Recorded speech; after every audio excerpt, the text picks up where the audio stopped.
All right, so this first account is a soldier's perspective. It says, attack at Pearl Harbor, 1941, a soldier's perspective. On December 7th, 1941, this is background information, by the way, Japanese planes attacked Pearl Harbor at 7:53 a.m. and again at 8:55. By 9:55, it was over. There were 2,403 dead. 188 planes were destroyed, and the Pacific Fleet had been devastated, including the loss of 8 battleships, either due to total destruction or significant damage. This united American politicians, with the exception of pacifist Jeannette Rankin, to declare war and enter World War II. The Japanese then began attacking the Philippines, Hong Kong, Malaysia, and Thailand to strategically inflict as much damage as possible in the shortest period of time to remain the strongest force in the area. Within a year, though, the Allies defeated Japan, and the Battle of Midway, and Japan never regained its position of military dominance and power in the war. So this is the perspective from a soldier who was aboard the USS Arizona, which is one of the ships that was in Pearl Harbor at that time. Here's what this person, this is the information for you to read now. It says the battleship Roe ships were Japan's first target. The USS Arizona suffered a bomb through its decks, which caused an explosive fire. The ship sank in minutes, and 1,300 soldiers were killed. The account below comes from a survivor of the Arizona, E.C. Nightingale, a Marine corporal. At approximately 8 o'clock on the morning of December 7, 1941, I was leaving the breakfast table when the ship's siren for air defense sounded. Having no anti-aircraft battle station, I paid little attention to it. Suddenly, I heard an explosion. I ran to the port door leading to the quarterdeck and saw a bomb strike a barge of some sort alongside the Nevada, which is another ship, or in that vicinity. The Marine color guard came in at this point saying we were being attacked. I could distinctly hear machine gun fire. I believe at this point our anti-aircraft battery opened up. We stood around awaiting orders of some kind. General quarters sounded, and I started for my battle station in secondary aft.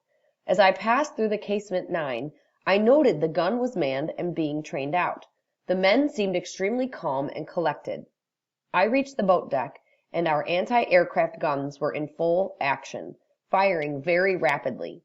I was about 3/4 of the way to the first platform on the mast when it seemed as though a bomb struck our quarterdeck. I could hear shrapnel or fragments whistling past me. As soon as I reached the first platform, I saw Second Lieutenant Simonson lying on his back with blood on his shirt front. I bent over him and, taking him by the shoulders, asked him if there was anything I could do. He was dead, or so nearly so that speech was impossible. Seeing there was nothing I could do for the lieutenant, I continued to my battle station. When I arrived in secondary aft, I reported to Major Shapley that Major Simonson had been hit, and there was nothing to be done for him. There was a lot of talking going on, and I shouted for silence, which came immediately. I had only been there a short time when a terrible explosion caused the ship to shake violently. I looked at the boat deck, and everything seemed aflame forward of the mainmast. I reported to the major that the ship was aflame, which was rather needless, and after looking about, the major ordered us to leave. I was the last man to leave secondary aft because I looked around and there was no one left. I followed the major down the port side of the tripod mast. The railings, as we ascended, were very hot, and as we reached the boat deck, I noted that it was torn up and burned. The bodies of the dead were thick, and badly burned men were heading for the quarterdeck, only to fall apparently dead or badly wounded. The major and I went between number 3 and number 4 turret to the starboard side and found Lieutenant Commander Fuqua ordering the men over the side and assisting the wounded. He seemed exceptionally calm, and the major stopped and they talked for a moment. Charred bodies were everywhere. I made my way to the queue and started to remove my shoes when I suddenly found myself in the water. I think the concussion of a bomb threw me in. I started swimming for the pipeline, which is about 150 feet away. I was about halfway when my strength gave out entirely. My clothes and shocked condition sapped my strength, and I was about to go under when Major Shapley started to swim by, and seeing my distress, grasped my shirt and told me to hang on to his shoulders while he swam in. We were perhaps 25 feet from the pipeline when the Major's strength gave out, and I saw he was floundering. So I loosened my grip on him and told him to make it alone. He stopped and grabbed me by the shirt and refused to let go. I would have drowned, but for the Major.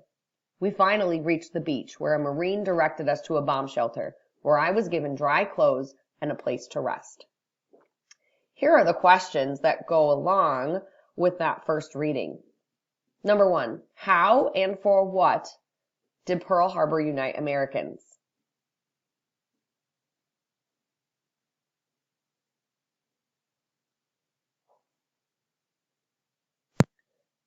Question number 2, why did Japan attack Pacific locations after Pearl Harbor?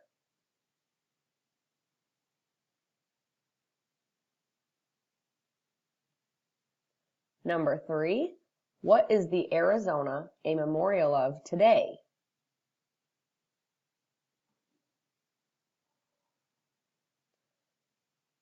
Number 4, summarize Nightingale's first 3 paragraphs of recollection in 4 sentences. So go back and look at what the sailor said in his words, not any of the introduction information, but the actual primary source. What he said, go ahead and summarize that in 4 sentences.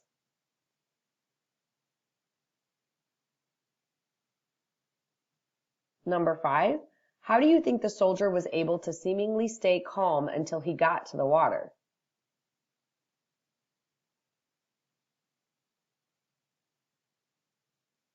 And number 6, how do you think he would have described his experiences that day to his family?